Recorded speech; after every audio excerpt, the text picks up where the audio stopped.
Alright, so this is up on the front of the arm.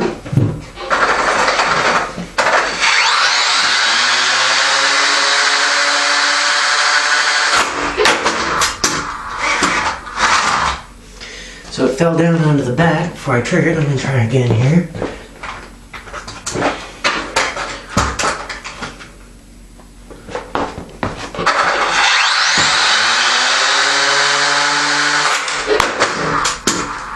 Okay, it fell down again, but it worked fine. I'm going to try it on the side now.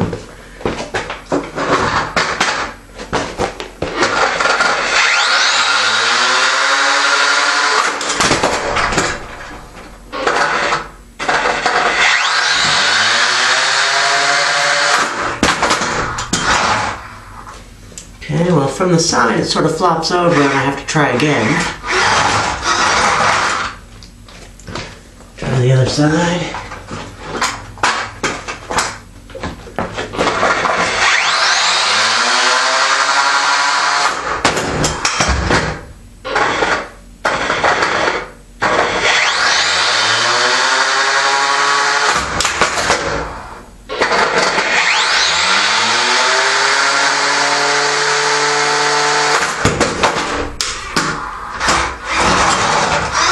So advice for myself, friends.